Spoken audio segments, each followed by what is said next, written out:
जुने निर्णय, जुन्या चुकांबद्दल स्वतःला दुःख देण्यात काही अर्थ नसतो. कारण जे हरवलं असं वाटतं ना, ते खरं तर हरवलेलं नसतं. ते एका नवीन स्वरूपात पुन्हा आपल्याकडे परत येतं. आपला प्रवास आपल्या स्पीडने, आपल्या बुद्धीने आणि आपल्या अनुभवांच्या आधारावर पुढे जात असतो. आणि जगाची दृष्टी ती नेहमीच जुन्या समजुतींची झापडं लावून बघत असते. इतरांची टिप्पणी, टोमणे किंवा मतं आपली ओळख ठरवत नाहीत. खरी ओळख तीच जी आपण स्वतःबद्दल बनवतो. करिअर संपलं असं तेव्हा म्हणायचं जेव्हा आपण स्वतःवर विश्वास ठेवणं सोडून दिलं. बाकी सगळं पुन्हा परत मिळवता येतं, नवीन सुरुवात करता येते. कारण आयुष्य कधीच एकदाच संधी देत नाही. ते पुन्हा पुन्हा आपल्याला विचारतं, तू तयार आहेस का? आणि जेव्हा तुमचं उत्तर असतं की हो, मी इथे आहे, मी तयार आहे, तेव्हा अजून एक संधी तुमची वाट बघत असते.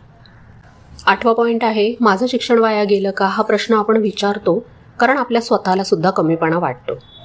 पण आता आपण हा प्रश्न उलटा करायचा आहे. तसं बघायला गेलं तर शिक्षणाची किंमत काय असते? तर शिक्षणाची किंमत म्हणजे जॉब नाही किंवा पगार नाही.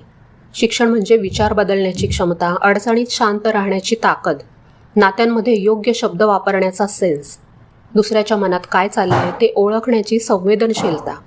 हे तुमचे गुण शिक्षणामुळे, वाचनामुळे नक्कीच जास्त उजळून निघाले आहेत.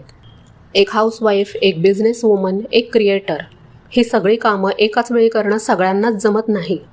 तुम्ही जे ज्ञान घेतलं ते फक्त पुस्तकात नाही राहिलं, तुम्ही ते आयुष्यात वापरलं. तुम्हाला संघर्षाला तोंड देता येतं.